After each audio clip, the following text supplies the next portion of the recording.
Cerita berlanjut. Orang yang mengendarai kuda itu terus berlari ngebut ke arah Qin Jun. Dan seseorang memperingatkan, "Minggir, Tuan Muda, apakah kamu ingin mati?" Melihat itu, Qin Jun bilang, mengendarai monster tingkat 4 dan berlari melintasi kota, dia sama sekali mengabaikan kehidupan manusia. Lalu Qin Jun mengeluarkan kinaganya, dan kinaga itu mulai terbang menyerang ke arah si pengendara kuda. Kinaga Qin Jun menyerang keduanya, hingga keduanya seketika pada terpental. Terlihat, mereka berdua melayang terkena serangan kuning kinaga. Orang-orang yang melihat itu berkomentar, "Roh naga, apakah energi naga yang hanya bisa dikuasai oleh segelintir kaisar?" Setelah menyerangnya Qin Jun berkata, "Suatu hal tanpa mata," dan orang-orang yang melihat itu pada berbincang. Orang yang baru saja terbang adalah Luo Xie, tuan muda dari keluarga Luo, bukan? Dia berani menyerang Tuan Luo. Dia mungkin tidak memahami status keluarga Luo di kota Dongfang. Keluarga Luo adalah orang-orang yang berhubungan dengan kuil, jadi ada sesuatu yang bagus untuk ditonton sekarang. Qin Jun yang mendengar perkataan mereka jadi tambah semangat. Kuil, sebenarnya ada anjing kuil di tempat ini. Luo Xie jadi marah, dan dia mulai menyerang balik ke arah Qin Jun. Anda mencari kematian. Kemudian Sudaji maju di depan Qin Jun dan menyerangnya dengan energi ungunya. "Haha, kamu benar-benar melebih-lebihkan kemampuanmu."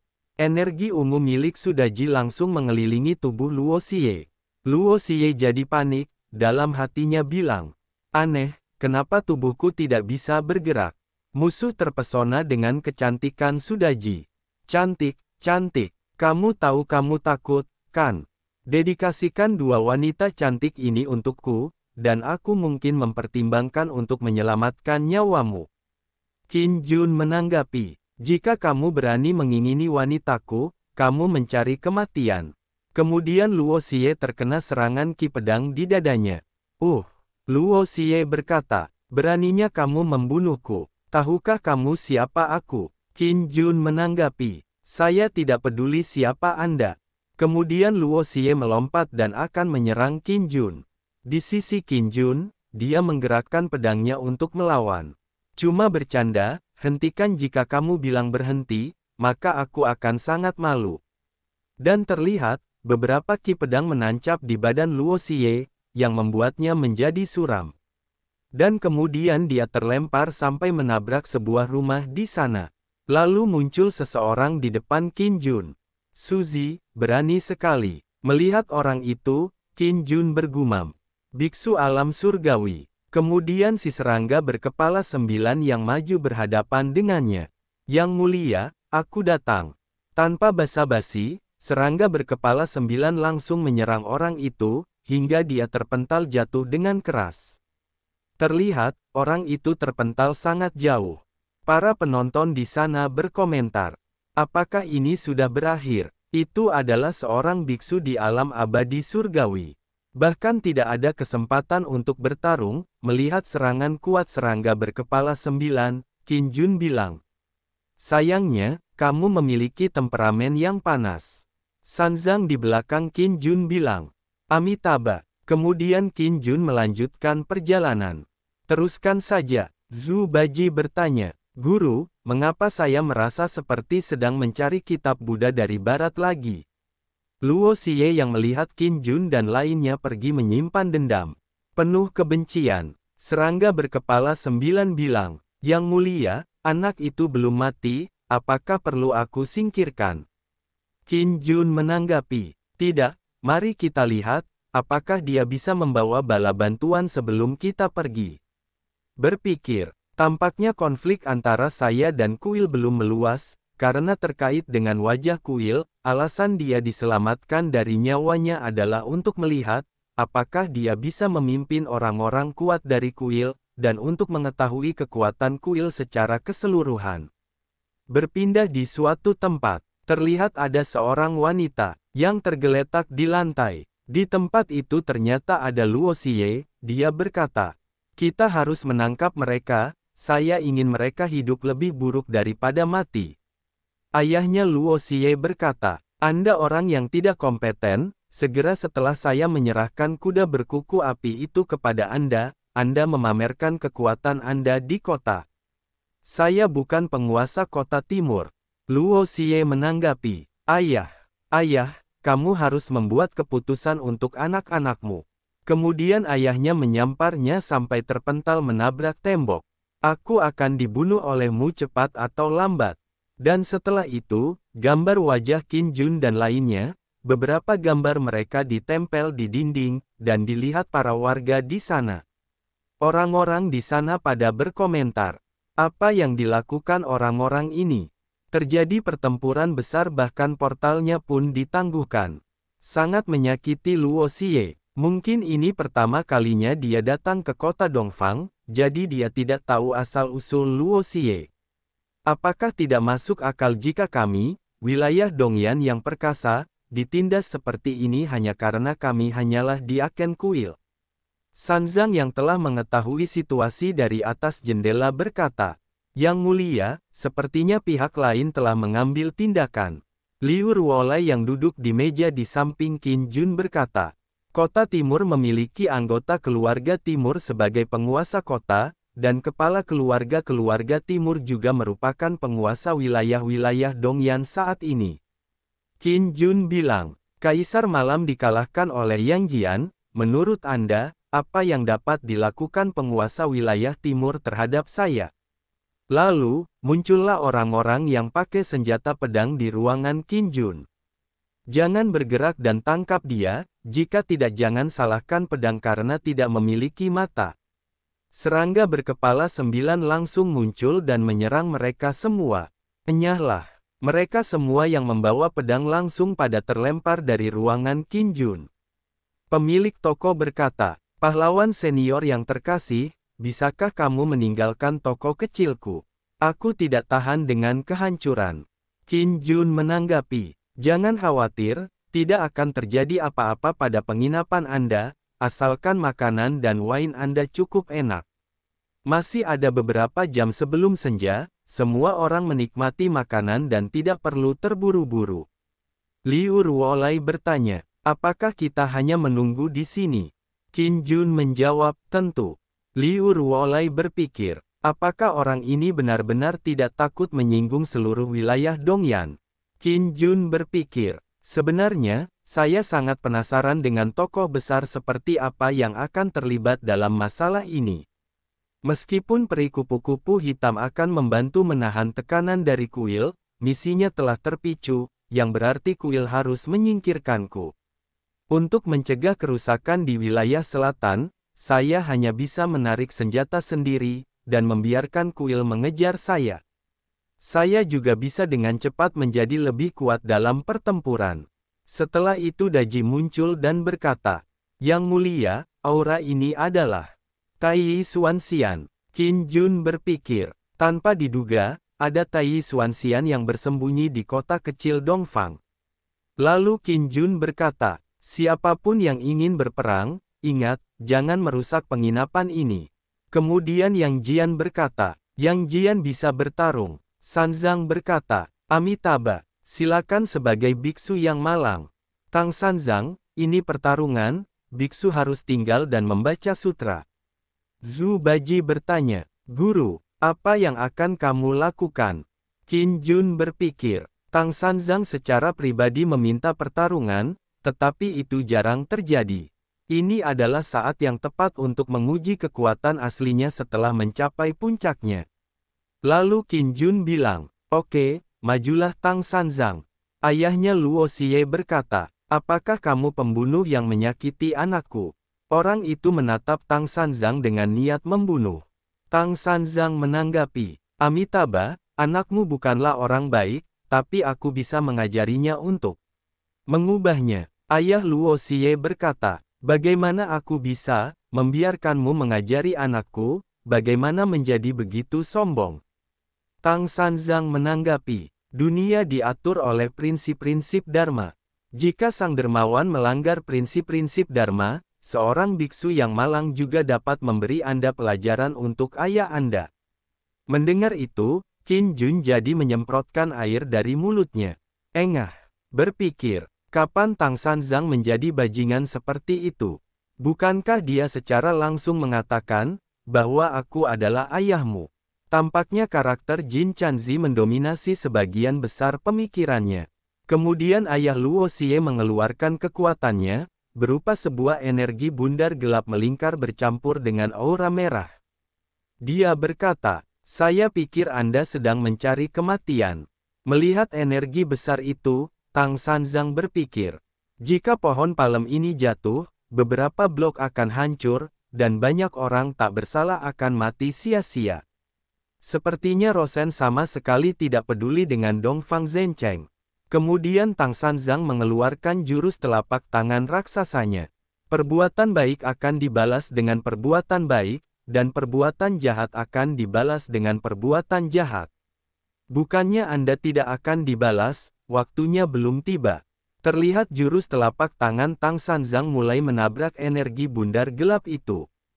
Dan energi gelap bundar itu langsung hancur seketika. Dan telapak tangan itu masih terus meluncur ke arah Rosen. Rosen merasakan tekanan sangat kuat. Bagaimana ini mungkin? Dan akhirnya, Rosen diterbangkan ke langit sampai tak terlihat lagi. Orang-orang yang menyaksikan itu berkomentar, "Ya Tuhan, apa itu?" Telapak tangan emas raksasa terbang menuju langit. Keajaiban macam apa ini? Apakah saya sedang bermimpi? Di sisi Qin Jun, setelah melihat itu dia bilang, apakah ini telapak tangan Tathagata? Su Daji bilang, sangat kuat. Zhu Baji bilang, sial, tuanku hebat sekali. Berpindah di rumah tuan kota. Orang tua berkepala botak itu berkata, siapa itu, yang sebenarnya meledakkan Rosen ke langit? Dongfang Ji terbunuh. Kaisar Suci Qin muncul dari konferensi pengamatan langit, dan sekarang seseorang berani menentang Diaken Kuil di depan umum, tampaknya segalanya akan berubah di wilayah Dongyan. Berikan perintah, tidak ada yang bisa menghentikannya. Bawahannya menjawab, oke, berpindah di tempat Qin Jun dan lainnya. Orang-orang pada berkumpul melihat kelompok Qin Jun. Qin Jun berkata, dengar, itu semua salahmu karena terlihat begitu menakutkan. Liu Ruolai bilang, yang paling menakutkan adalah kamu. Zhu Baji bilang, itu saja. Qin Jun menoleh ke arah Zhu Baji. Oh, Anda adalah orang yang paling tidak memenuhi syarat untuk mengatakan ini. Zhu Baji tertawa. Hehe, setelah itu Yang Jian bilang, orang tua itu tampaknya ketakutan. Qin Jun berkata, ayo pergi. Dia tidak akan bisa memindahkan bala bantuan dalam waktu singkat, jadi cepatlah pergi ke portal. Berpikir, Rosen seharusnya tidak dianggap sebagai anggota penting kuil, namun demikian ada biksu dari tahap awal alam Taiyi Xuanxian. Tampaknya kuil tersebut lebih kuat dari yang saya kira. Kemudian bertanya, Yang Jian, jika Anda mencapai tahap akhir dari alam Taiyi Xuanxian, dapatkah Anda mengalahkan Shen Wuji pada hari itu? Yang Jian menjawab, Yang Jian tidak bisa menjaminnya. Qin Jun bilang, apakah begitu? Berpikir, dari sudut pandang ini, Shen Wuji kemungkinan besar adalah orang yang berkuasa di alam Daluo. Jika saya tidak memiliki orang alam Daluo yang kuat di bawah komando saya, mungkin jalan buntu jika saya pergi ke kuil. Sekarang saya hanya berharap Shen Wuji tidak berperang dan mengambil tindakan secara pribadi, dan peri kupu-kupu hitam dapat menunjukkan kekuatannya dan menahan tekanan Shen Wuji. Sial, ini pertama kalinya aku melarikan diri. Setelah itu, Qin Jun dan lainnya telah sampai di tempat portal. Penjaga portal bilang, oh, pernahkah Anda mendengar bahwa utusan kuil dikalahkan oleh seorang biksu di sore hari? Rosen ini begitu sombong hanya setengah bulan setelah tiba, mengalahkan penguasa kota, dan menduduki kota timur. Sekarang seseorang akhirnya memberinya pelajaran. Lalu penjaga portal melihat Qin Jun bilang, Anda, Qin Jun berkata, cepatlah, saya tidak akan memperlakukan Anda dengan buruk. Lalu Qin Jun memberikan banyak kepingan emas, penjaga portal mempersilahkan masuk. Tolong teman-teman. Kemudian Qin Jun dan lainnya memasuki portal itu. Dan terlihat, penjaga portal itu sedang mengambil kepingan emas yang jatuh ke bawah. Lalu tangannya diinjak seseorang. Ah, sialan. Bahkan, penjaga portal itu melihat ke orang yang menginjak tangannya. Lalu dengan gemetar bertanya, "Senior, ada apa?" Rosen bertanya, "Kemana mereka pergi?" Penjaga portal menjawab, "Kota Bianhai." Kota Bianhai. Rosen berkata, "Hah, jika kamu ingin melarikan diri, kamu tidak akan bisa lolos. Berpindah di kota Bianhai. Di sana banyak kultivator yang terbang menaiki senjatanya, juga banyak burung berterbangan." Terlihat, kaki Qin Jun yang sudah keluar dari portal. Daji berkata, "Yang mulia, sebaiknya kita membeli perahu. Laut Nanjing terlalu besar, bahkan jika kita terbang dengan kecepatan penuh, mungkin akan memakan waktu setengah bulan." Qin Jun berkata, "Seberapa besar Nanjinghai? Ayo pergi dan melihat Paviliun Ningji." Berpindah di Paviliun Ningji, Qin Jun bertanya, "Apakah ada perahu yang cocok untuk melaut?" Pria rambut merah menjawab, "Sebuah kapal ke laut. Iya ada, tapi tergantung grade apa yang diinginkan." Qin Jun bilang, "Kapal tercepat setidaknya bisa melintasi Laut Selatan." Pria rambut merah berkata, "Di seberang Laut Selatan, cuaca di Laut Nanjing tidak dapat diprediksi, dan terdapat juga berbagai binatang laut yang kuat. Saya melihat bahwa Anda bukan manusia. Akan ada lelang malam ini. Dikatakan bahwa seseorang akan menjual perahu Dharma tingkat 8, yang dapat menempuh perjalanan ribuan mil dalam sehari, dan dapat menahan serangan monster tingkat ke-7. Qin Jun berpikir, perahu Dharma kelas 8, melakukan perjalanan ribuan mil sehari. Lalu bertanya, "Di mana lelang akan diadakan?" Pria rambut merah menjawab, "Ini akan diadakan di Iron Courtyard di pusat kota. Mudah dikenali, terdapat patung besi di atas halaman besi, Anda bisa melihatnya saat keluar dan melihat ke utara." Qin Jun bilang, "Terima kasih." Berpindah di pengadilan besi. Di sana terdapat patung manusia yang berdiri mengangkat pedang. Dan orang-orang yang ada di sana pada berbincang. "Pernahkah Anda mendengar, bahwa batu akik neraka kecubung akan muncul malam ini, yang merupakan bahan suci untuk menyempurnakan senjata? Konon ada kapal Dharma kelas 8 yang dijual." "Wah, kapal kelas 8, saya belum pernah melihatnya." Liu Shaonan juga ada di sini. Dia adalah monster yang selamat dari konferensi pengamatan langit. Konon kali ini dia datang dengan misi dari keluarga Liu. Kemudian Qin Jun telah sampai di tempat pelelangan. Qin Jun berkata, "Saya ingin mendaftar untuk lelang malam ini." Orang tua baju biru di sana bertanya, untuk berpartisipasi dalam lelang, kami harus memverifikasi sumber keuangan Anda, untuk mencegah siapapun mengajukan penawaran secara acak di lelang." Qin Jun menanggapi, "Tentu." Setelah itu, harta Qin Jun diperlihatkan dan terlihat sinar keemasan sampai terlihat di luar rumah. Setelah melihat kekayaan Qin Jun, Pak Tua Baju Biru berpikir, "Orang kaya, saya bertemu orang kaya." Lalu berkata, "Semuanya berjalan perlahan. Saya secara pribadi menyambut Anda di malam hari, dan membawa Anda ke gedung VIP." Qin Jun bilang, "Faktanya, saya masih lebih suka penampilan Anda yang sulit diatur di awal." Pak Tua Baju Biru menanggapi, "Ya, saya pasti akan mengubahnya."